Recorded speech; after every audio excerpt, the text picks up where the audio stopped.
नमस्कार प्रिय साथियों। बहुत बहुत स्वागत है आपका अपने YouTube चैनल हरिदर्शन एस्ट्रोलॉजी में। साथियों, जैसा कि आप शीर्षक देख ही रहे होंगे, इस एपिसोड में हम बात करेंगे कुंडली के सभी 12 भावों में सूर्य का फल। साथियों, चाहे आप किसी भी लग्न के हों, चाहे आपकी कोई भी राशि हो, इससे कोई फर्क नहीं पड़ता, क्योंकि आज हम सूर्य देव को फलित करेंगे भाव के आधार पर। कुंडली के किस भाव में विराजमान होकर के सूर्य देव कैसा फल प्रदान करते हैं, आज इस वीडियो के माध्यम से हम जानेंगे। पहले जान लेते हैं कि सूर्य आखिर किन राशियों में उच्च के, किन राशियों में नीच के, एवं इनके मित्र ग्रह कौन से हैं, शत्रु ग्रह कौन से हैं, और ये इनसे कौन सा ग्रह समभाव रखता है। इसके बाद जो हम बात करेंगे वो करेंगे सूर्य के कारक तत्वों की। सूर्य से हम किन किन चीजों पर विचार करते हैं कुंडली के अंदर। तो साथियों, आइए अपने वीडियो की शुरुआत करते हैं और जानते हैं मेष राशि में 10 अंश पर सूर्य उच्च के कहलाते हैं और तुला राशि में 10 अंश पर नीच के। गुरु, चंद्रमा और मंगल इनके मित्र ग्रह हैं। शनि, शुक्र, राहु, केतु इनसे शत्रु भाव रखते हैं और बुध इनसे समभाव रखते हैं। सभी के सभी ग्रह सूर्य की परिक्रमा लगाते हैं। सूर्य नवग्रहों में राजा हैं। अगर हम सूर्य की बात करें तो अगर इनके कारक तत्वों की बात करते हैं तो सूर्य से हम पिता का विचार करते हैं।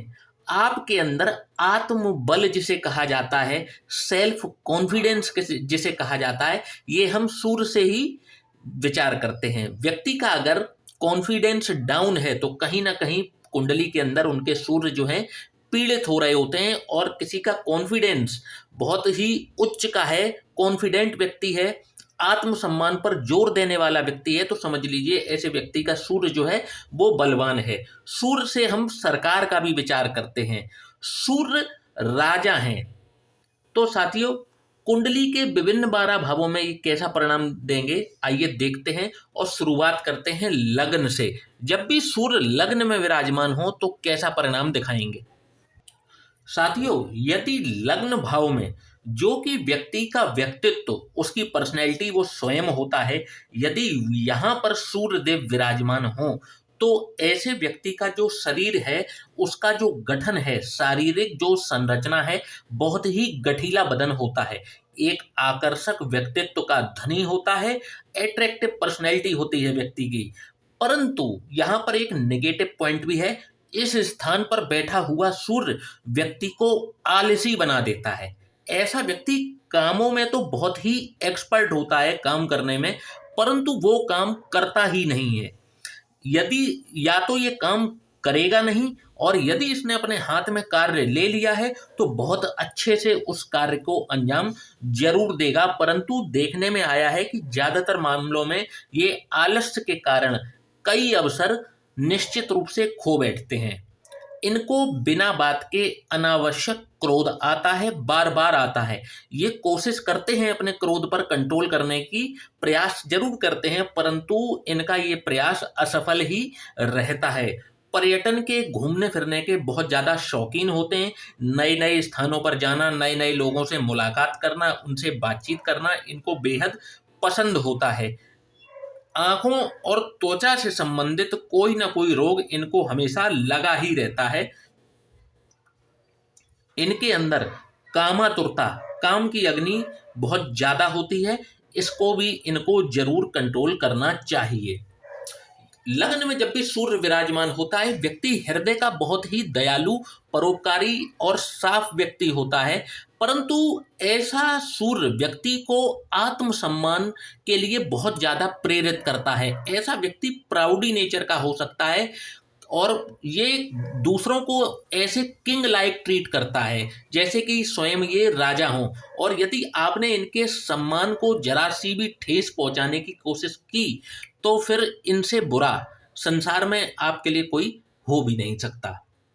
साथियों, बात करेंगे यदि सूर्य द्वितीय भाव में विराजमान हो जाए, जो कि धन, कुटुंब और वाणी का भाव है, यदि सूर्य यहाँ पर विराजमान होते हैं तो सूर्य इनको अत्यंत भाग्यशाली बना देते हैं।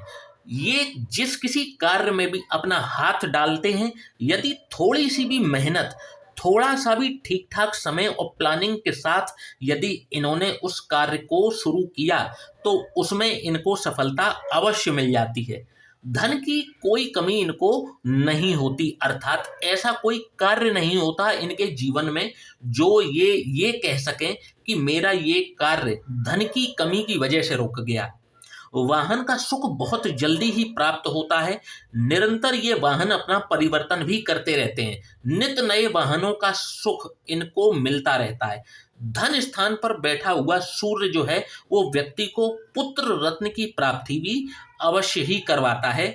दांत और मुख से संबंधित कोई ना कोई रोग इनको इस स्थान पर बैठा हुआ सूर्य अवश्य दे देता है। साथियों, बात करेंगे यदि सूर्य तृतीय भाव जो कि पराक्रम का भाव है, आपके छोटे भाई बहनों का भाव है, यदि सूर्य यहाँ पर विराजमान है तो किस प्रकार का रिजल्ट देंगे, तो आप देखेंगे कि ऐसा व्यक्ति शौर्यवान होता है, पराक्रम इनका प्रचंड स्तर का होता है और इस पराक्रम का ये सही स्थान पर प्रयोग भी करते हैं और इसी कारण से इनको सम्मान भी प्राप्त होता है।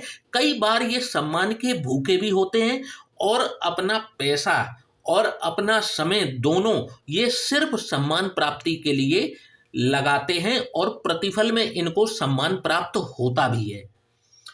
परंतु साथ ही यहाँ पर बैठे हुए सूर्य जो हैं इनके भाइयों से इनका बैर कराते हैं। इनको अपने भाइयों का विरोध सहना पड़ता है। इनके सही और गलत सभी कार्यों में इनके भाइयों का विरोध इनको सहना पड़ता है, अर्थात इनके भाई इनका विरोध करते ही करते हैं, चाहे ये सही कार्य करें अथवा गलत कार्य करें। जन्म स्थान से दूर जाकर के ही इनको तरक्की मिलती है। यदि ये जन्म स्थान पर ही बने रहेंगे तो फिर कभी भी तरक्की नहीं कर पाते। आय से अधिक धन खर्च करना इनकी एक कमजोरी हम कह सकते हैं। साथियों, बात करेंगे अब सूर्य यदि चतुर्थ भाव में विराजमान हो जाएं, जो कि आपकी माता का भाव है, सुखों का भाव है, भूमि भवन वाहन इन सभी का भाव है, आपका घरेलू एनवायरमेंट है, आपके घर का सुख है, यदि चतुर्थ भाव में सूर्य विराजमान हो जाएं तो कैसा रिजल्ट देंगे, तो आप देखेंगे कि ऐसे व्यक्तियों को अपने मित्रों से बहुत सावधान रहना चाहिए। इनके कई ऐसे मित्र होते हैं जिन पर ये हद से ज्यादा विश्वास करते हैं, जिसे कहा जाए अगर बेइंतहा विश्वास करते हैं।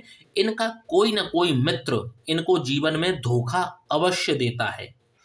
इनकी जो जीवन शैली की यदि बात करें, इनका चितवन बात करें, तो इनके चितवन में इनकी जीवन शैली में एक अस्थिरता देखी जाती है, इनके विचारों में भी देखी जाती है और ये नित्य कभी यहाँ खड़े हों, कभी वहाँ खड़े हों, कभी इधर टहल रहे, कभी उधर टहल रहे, इस प्रकार का कुछ इनका चितवन होता है। और यदि विचारों की बात करें तो इनके विचार भी बहुत जल्दी जल्दी इनके विचार जो हैं बदलते रहते हैं, या यूं कहें कि इनके जो विचार हैं वो अस्थिर होते रहते हैं, लगातार बदलते रहते हैं। इनका जो शारीरिक गठन की यदि बात करें तो इनका संतुलित और कई बार दोहरा शरीर हो सकता है। भूमि भवन वाहन का सुख इनको जीवन में सूर्य की महादशा में अवश्य प्राप्त होता है। साथियों, बात करेंगे यदि सूर्य पंचम भाव में विराजमान हो जाएं तो किस प्रकार का रिजल्ट देंगे। साथियों, पंचम भाव आपके संतान का भाव है, आपकी शिक्षा का भाव है। जब भी सूर्य विराजमान होते हैं यहाँ पर, ऐसा व्यक्ति बहुत ही बुद्धिमान होता है।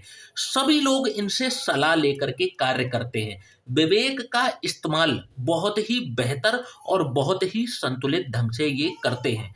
परंतु यहाँ पर बैठा हुआ सूर्य व्यक्ति के हृदय रोग का कारण बनता है, पक्षाघात का कारण बनता है, इसलिए इनको इस पर विशेष ध्यान देना चाहिए। नियमित रूप से व्यायाम को अपने जीवन का हिस्सा बनाना चाहिए। संतान इनको या तो होती ही नहीं है या फिर देर से होती है। कुंडली मिलान करके इनको विवाह करना चाहिए और मेहनत का जो फल है वो भी इनको बहुत देरी से मिलता है। ऐसा नहीं कि मिलेगा नहीं, जरूर मिलेगा, परंतु देरी से मिलेगा। साथियों, बात करेंगे सूर्य यदि छठवें भाव में विराजमान हो, जो कि रोग रिपु और ऋण का भाव है, तो कैसा परिणाम देंगे। तो साथियों, जब भी सूर्य यहाँ पर विराजमान होते हैं, व्यक्ति को एक प्रबल शक्ति प्राप्त होती है। शत्रु इनके सामने टिक ही नहीं पाता। इसको यदि शत्रुओं का संहारक कह दिया जाए, किंचित भी अतिशयोक्ति नहीं होगी। आजीविका के मामले में ये सही चयन नहीं कर पाते, ये अध्ययन किसी और विषय का करते हैं और कार्य किसी और क्षेत्र में करते हैं, और सही और गलत का जो निर्णय है इसमें ये कई बार ठीक से निर्णय सही समय पर नहीं ले पाने के कारण कई अवसर खो बैठते हैं। साथियों, जब भी सूर्य सप्तम भाव में विराजमान हो, जो कि रिलेशनशिप का भाव है, आपकी पार्टनरशिप का भाव है, आपके जीवन साथी का भाव है, तो कैसा रिजल्ट देंगे? तो जब भी यहाँ पर सूर्य विराजमान होते हैं, ऐसा व्यक्ति किसी न किसी प्रकार की व्याधि बीमारी से हमेशा परेशान रहता है। इनके शरीर में कोई ना कोई बीमारी हमेशा लगी रहती है, और उसी कारण से इनके व्यक्तित्व में एक चिड़चिड़ापन आ जाता है। कहीं ना कहीं ये उनके दाम्पत्य जीवन में कलेश का कारण भी बनता है। एक्स्ट्रा मैरिटल अफेयर सप्तम भाव में सूर्य के होते हुए जरूर होता है। सप्तम भाव का सूर्य जो है वो जीवन साथी के द्वारा आपको कई बार अपमानित भी कराता है, और कई बार ये तलाक का कारण भी बन जाता है। चाहे इनका जीवन साथी संसार में किसी की भी इज्जत करता हो, परंतु समय आने पर इनकी बेइज्जती करना नहीं भूलता इनका जीवन साथी। कई बार जीवन साथी के साथ में वैचारिक मतभेद भी यहाँ पर बैठे हुए सूर्य करवाते हुए देखे जाते हैं। साथियों, बात करेंगे यदि अष्टम भाव में सूर्य किसी व्यक्ति के विराजमान हो तो कैसा रिजल्ट देंगे। यदि यहाँ पर सूर्य विराजमान हो तो ऐसे व्यक्ति को मान हानि का सामना जरूर करना पड़ता है, अपयश का सामना जरूर करना पड़ता है। जीवन में, जिंदगी में एक अस्थिरता बनी रहती है, अनइंस्टेबिलिटी बनी रहती है। ये प्रयास करते हैं 10 कदम आगे बढ़ने का, परंतु भाग्यवश इनको 20 कदम पीछे आना पड़ जाता है। इनके कार्यस्थल पर, वर्किंग प्लेस पर इनको जो है वो मानहानि अवश्य झेलनी पड़ सकती है। मायके और ससुराल दोनों ही पक्ष इनको कभी भी मदद नहीं करते, इनको सारे कार्य स्वयं अपने बलबूते पर करने पड़ते हैं। अब साथियों, बात करेंगे यदि सूर्य नवम भाव में विराजमान हो जाए, जो कि आपके भाग्य का भाव है, तो कैसा परिणाम दिखाएंगे। तो ऐसे व्यक्ति को हर कार्य कुशलता प्राप्त होती है। ऐसा व्यक्ति, यदि इसको हम मल्टी टैलेंटेड कहें तो किंचित भी अतिशयोक्ति नहीं होगी, क्योंकि ये जो भी कार्य हाथ में लेते हैं आपको लगेगा ये व्यक्ति तो यही कार्य करने के लिए ही बना हुआ है, या इसी कार्य को करने के लिए पैदा हुआ था। इतना परफेक्शन के साथ ये किसी कार्य को करते हैं यदि अपने हाथ में ले लें तो। परंतु कई बार ये अपनी कार्य कुशलता का, अपनी इस स्किल का गलत प्रयोग करते हैं, जिसके लिए इनको बाद में पछताना पड़ सकता है। यहाँ पर बैठे हुए